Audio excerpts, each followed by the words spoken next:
Hi. Welcome to the second practical of Electrical Fundamentals module at Department of Electrical Engineering, University of Moratuwa. Domestic installation.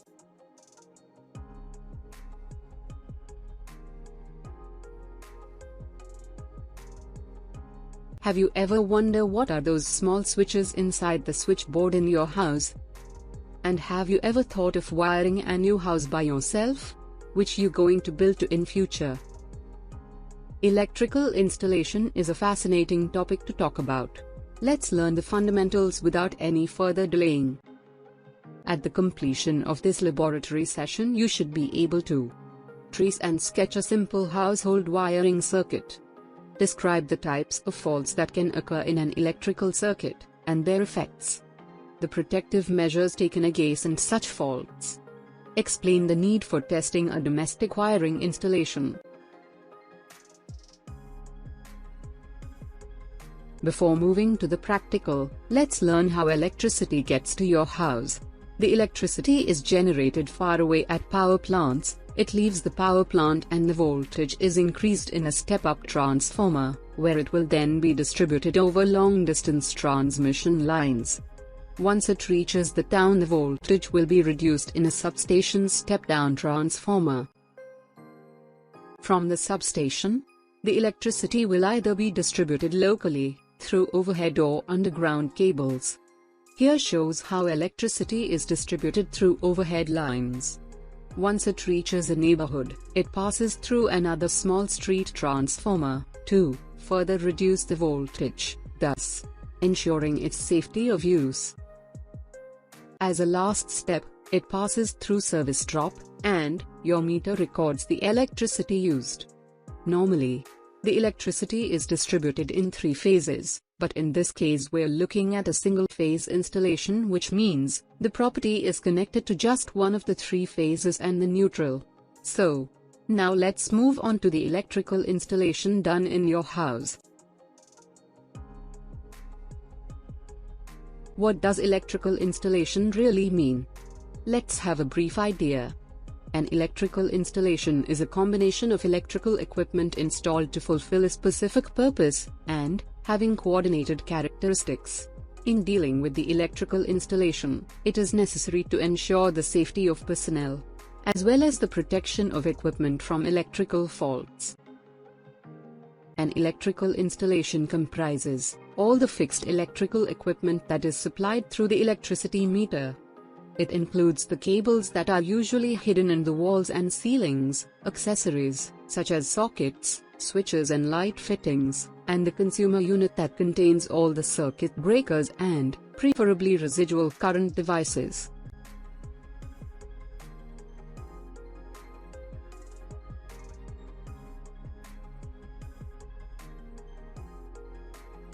Next, we will have a look at a domestic electrical installation.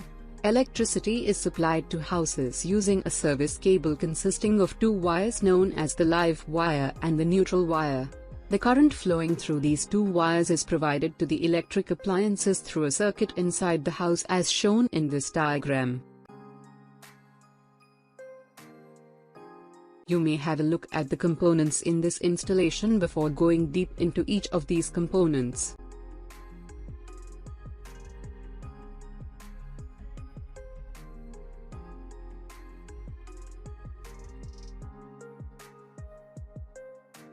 Now, let's learn how electric installation is done in your house. Supply cable from one of the utilities RCCB or LECO comes in phase and neutral to the energy meter, and then into the consumer unit. Here you can see the standard colors of live, neutral, and earth conductors.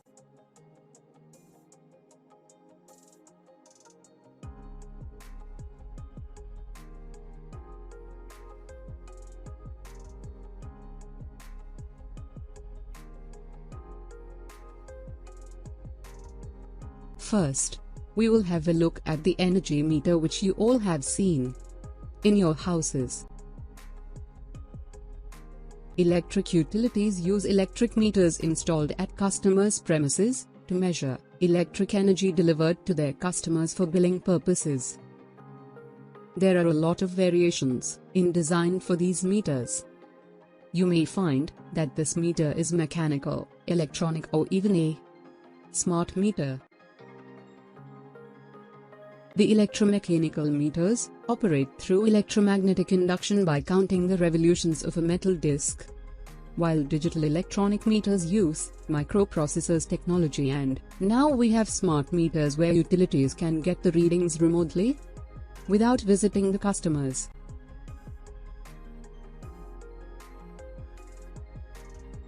So, this is the energy meter we are using in our demonstration.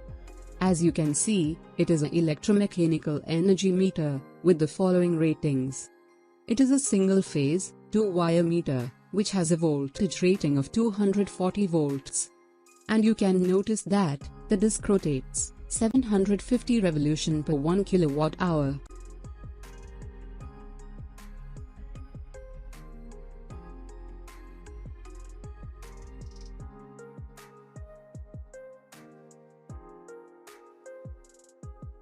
The live and neutral wires will then leave the electricity meter and enter the consumer unit as shown here.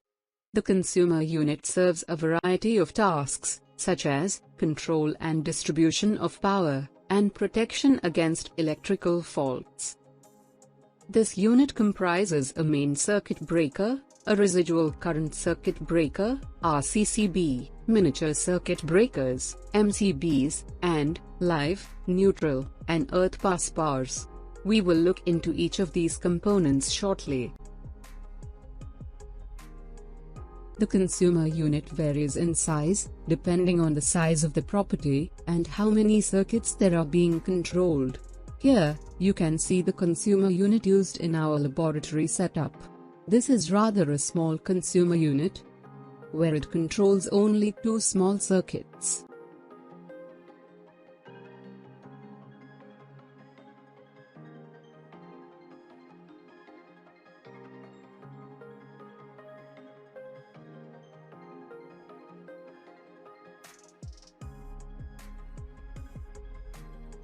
Inside the consumer unit, we first have the main switch or main circuit breaker. This controls the supply of electricity to the rest of the consumer unit, and therefore, all the circuits feeding the property. This switch can be manually flipped to cut the power. This switch disconnects both the live and the neutral at the same time.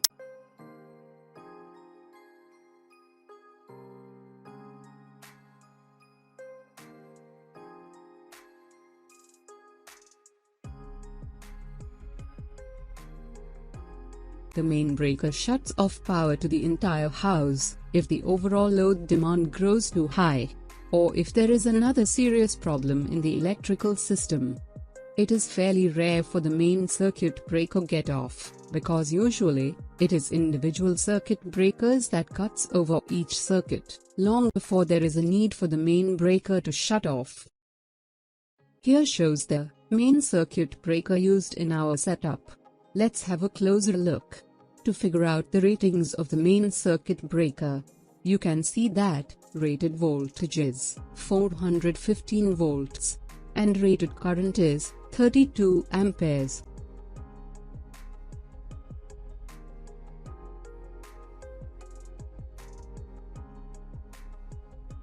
After the main breaker, you will find the RCCB, residual circuit current breaker. Phase and neutral wires from the main switch will then enter the RCCB. Here shows the RCCB used in our setup. Have you wondered about the functionality of the RCCB? Let me explain you. Basically, RCCB provides protection against earth faults as well as any leakage current. You will learn about earth faults shortly. Now, let's see how RCCB works. This RCCB is constantly monitoring the electrical current. Thus it compares the difference in current values between the 2 wires. Ideally, the current flowing to the circuit from the live wire should be the same as that flowing through the neutral wire. In case of a fault, the current from the neutral wire is reduced. The difference between the two is known as the residual current.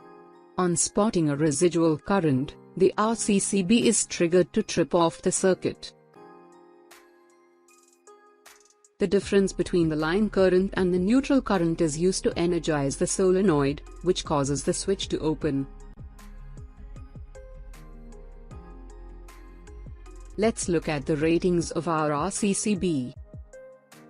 Rated current and voltage are 40 amperes and 240 volts respectively. You may have noticed a current value of 30 milliamperes. What that means? So, that is the sensitivity of the RCCB. A human being is comfortable with an electric shock to the extent of 30 milliamperes.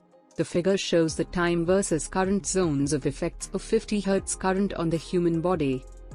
While up to 10 milliamperes may just evoke a tingling sensation, 10 milliamperes onwards may lead to muscular contraction, further leading to a respiratory paralysis at around 30 milliamperes.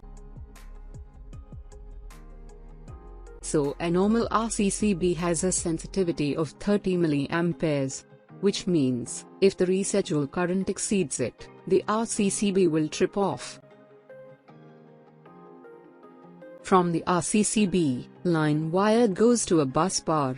This is just some conductive metal, which the electricity flows along and connects into each of the MCBs, which just makes the installation easier than having lots of cables. We can call it as live bus bar.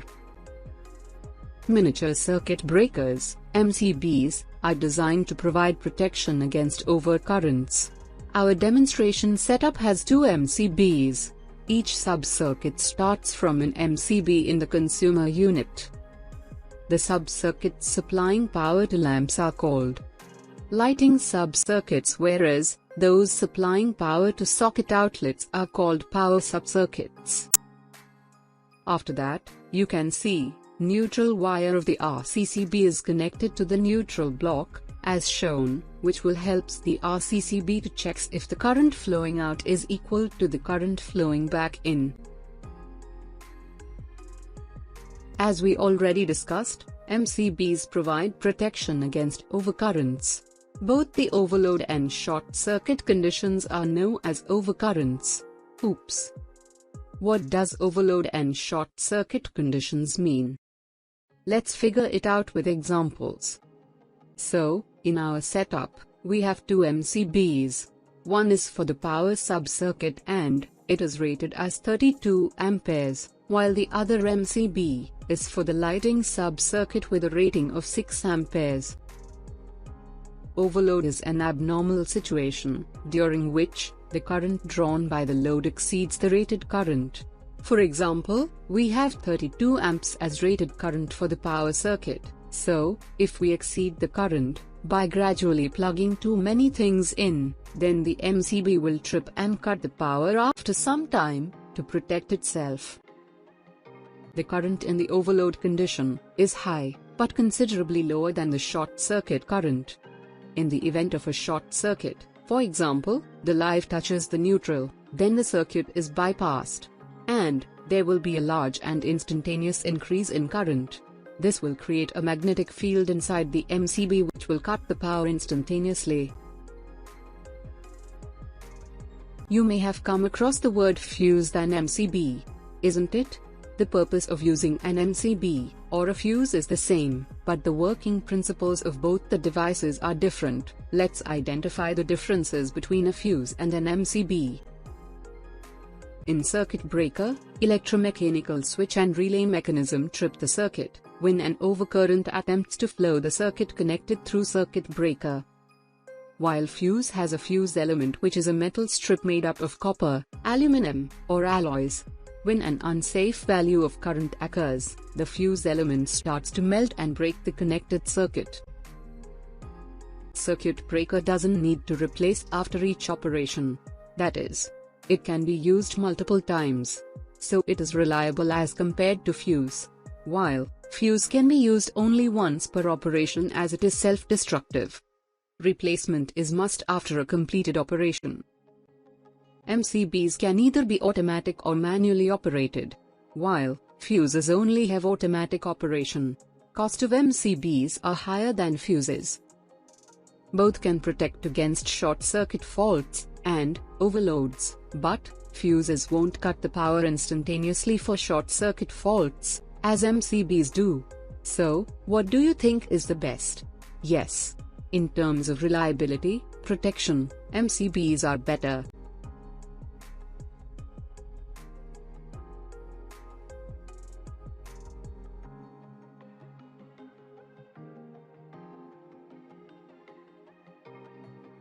Okay.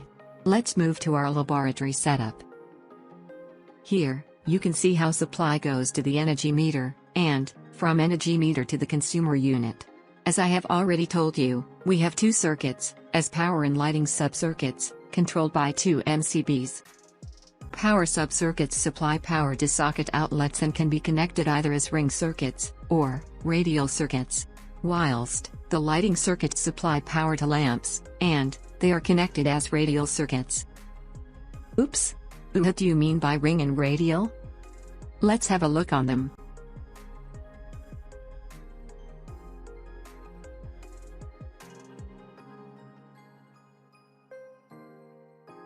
So, here shows how LAF wire connects in ring and radial circuits.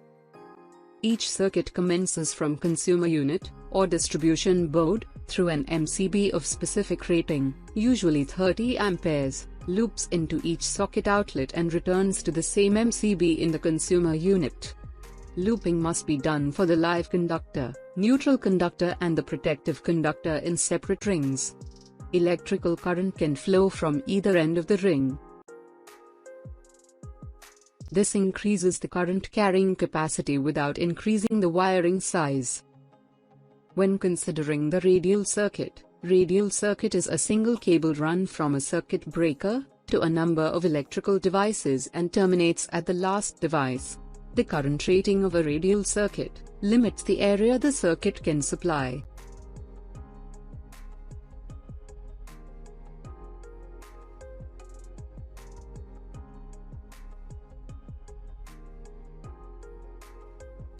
Here shows how two lamps are connected radially to the MCB.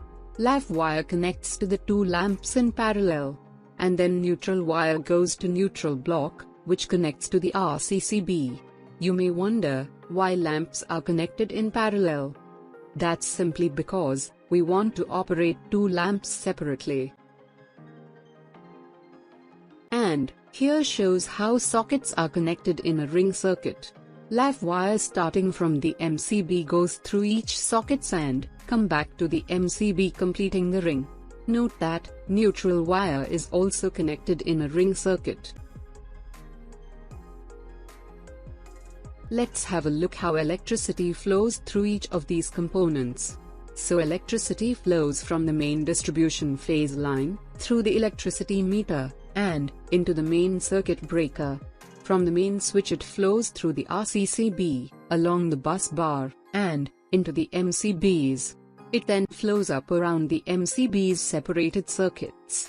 Here shows only how electricity flows around lamps. Electricity will flow around sockets also in the same way. The electricity can then come back via the neutral wires to the neutral bus bar. It then flows through the RCCB, and back into the main switch, and then to the electricity meter, then back into the neutral line of the main distribution cables.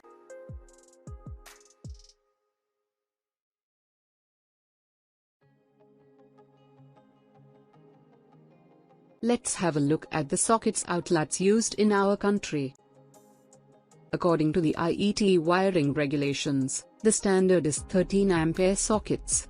But in Sri Lanka both 5 ampere and 15 ampere sockets too are still being used. Let's identify the differences between these socket outlets. You may notice that both 5 amperes and 15 amperes have round holes, while 13 ampere socket has square holes. Compared to the 15 ampere sockets, 5 ampere sockets have smaller holes, and the distance between each hole is less. Under new standards, only equipment with 13 ampere square plug tops and 13 ampere sockets are permitted to import, produce or to sell. Let's have a look at the advantages of square hole socket over one with circular holes. 13A square pin socket and plug are safer. As the 13A socket has rectangular holes, it does not allow anything to be inserted to it other than its plug. But, in circular hole socket, a child can easily insert a finger into the round holes and be exposed to electric shock. In 13 ampere socket, because of the flat-to-flat contact between the plug and the socket, a proper electrical connection is made without heating. But in circular hole sockets, if the plug is not properly inserted into the socket hole, only point contacts will be made. Those point contacts will heat up excessively and pose a fire risk.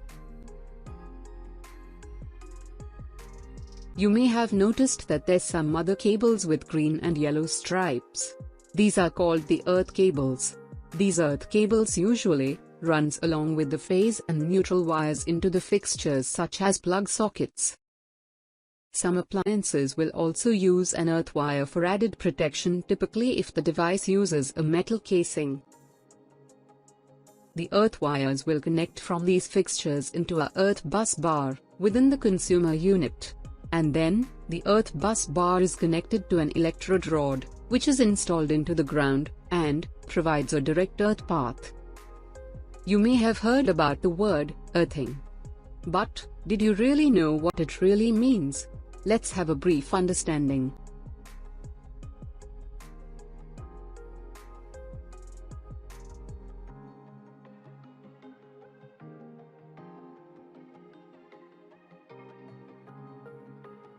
We can simply describe earthing as the process of transferring the immediate discharge of the electrical energy directly to the earth, by the help of the low resistance.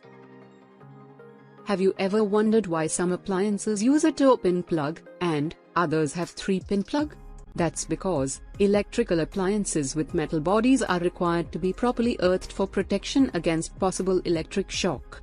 If there is a fault inside the appliance, the whole metal case becomes live, and, if someone touches it by mistake, current will flow through his or her body, resulting in a shock which can also become sometime life-threatening. So if any current leakage is appearing on the metal body of the equipment, then it must be discharged safely to ground as shown in the figure. In this way, earth faults will be detected by the RCCB, and it will cut the power.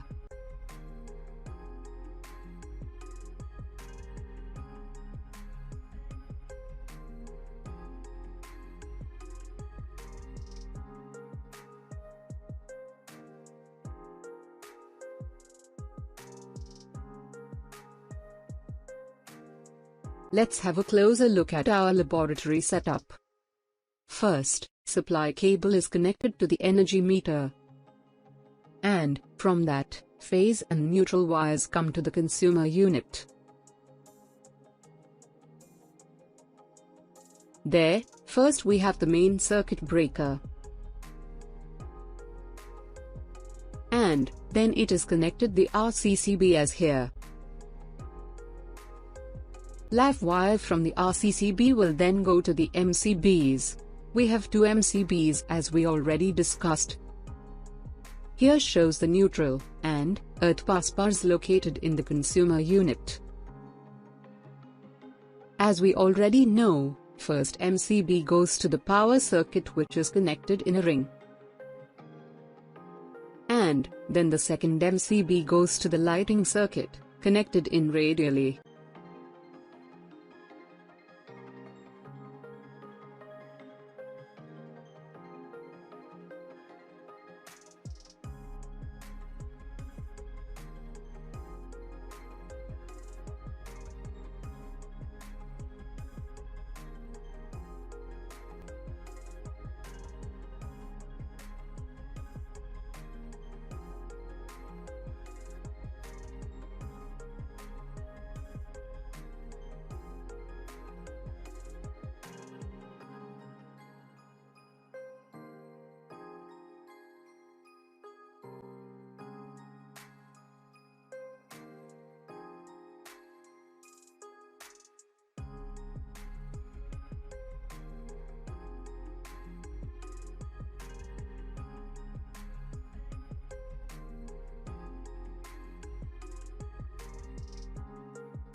Next, we are going to compare the currents drawn by two different lamps. Here we have to connect an incandescent lamp and a compact fluorescent lamp to the lighting subcircuit, one at a time, supply power and observe the current drawn at each time. You can use a clip-on meter to measure the current. First, we will look into the incandescent lamp. You can measure current as demonstrated.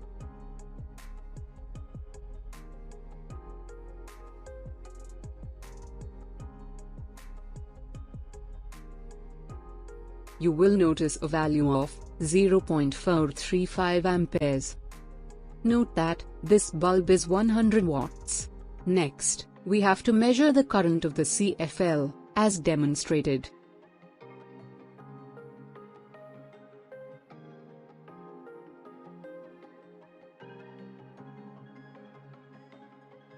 You will notice a value of 0.155 amperes. Note that this bulb is 20 watts.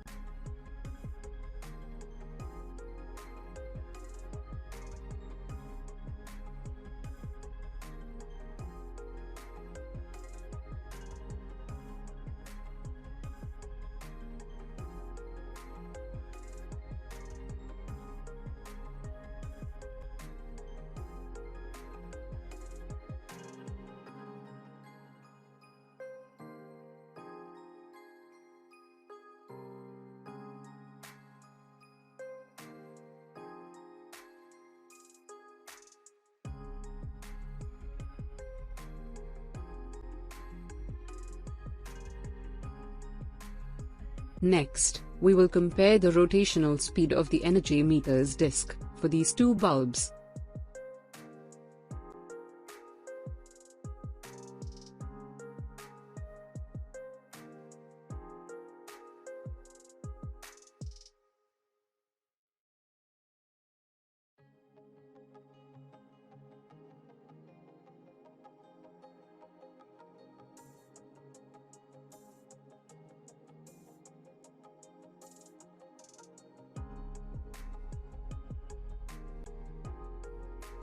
So, it is obvious that the rotational speed of disc is higher when incandescent is connected. That means the energy consumption is higher. Incandescent lamps waste most of the energy as heat. So, it is just a wastage of both money and energy. Do you want to reduce your electricity bill? Then simply start with replacing the existing incandescent lamps with CFL or LED lamps.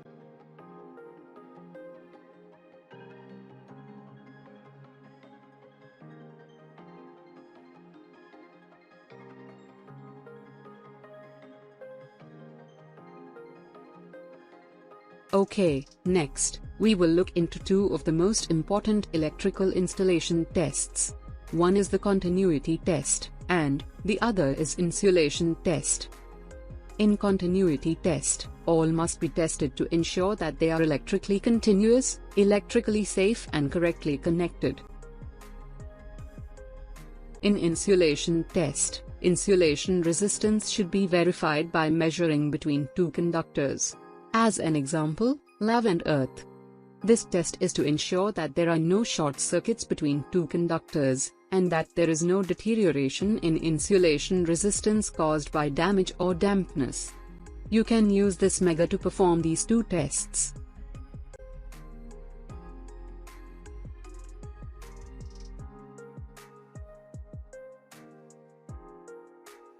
In continuity test, these things should be done prior to the test. The installation must be disconnected from the supply. Main switch, MCBs, and RCCB should in off position. All switches should be at on position. All lamps and other appliances should be removed. We can perform this to find the continuity of lava and neutral conductors of each circuit, and earth conductors. Here I have demonstrated how continuity of earth conductor is done. First put the scale of mega to ohms.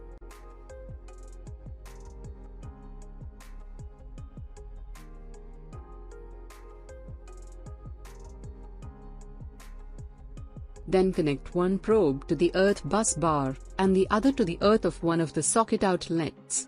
Then press and turn the test button to identify the resistance.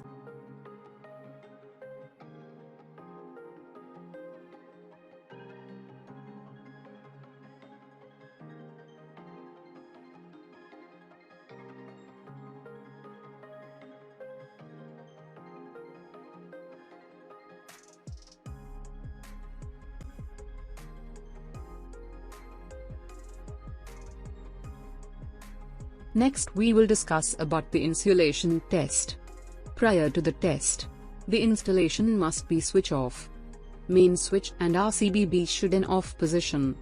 All MCBs are closed. All switches in on position. All lamps and other appliances should be removed. In this demonstration I will show how the insulation test can be done on all line conductors to earth. Connect one probe to the earth bus, and the other to the live wire on load side as shown here.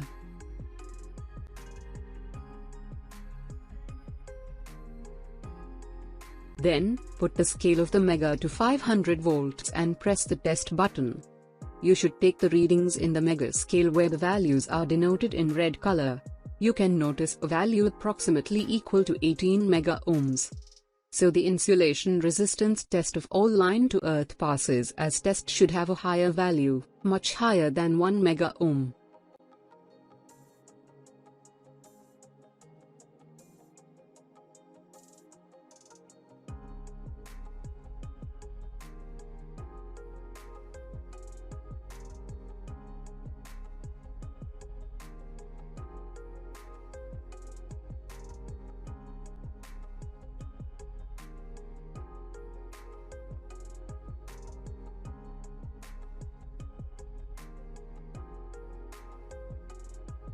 You may wonder why we are giving 500 volts in the insulation test.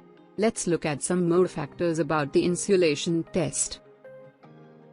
The high voltage is used because this will often break down poor insulation or surface leakage paths. In other words, the high voltage may show up insulation weaknesses which would not be noticed at lower voltage levels. We have performed the insulation test by keeping all the MCBs at on position, where it will give the insulation resistance value of all line wires to earth. If there is an insulation failure, we want to figure out the circuit where there is a failure. In such a case we have to perform the test for separate circuits as follows.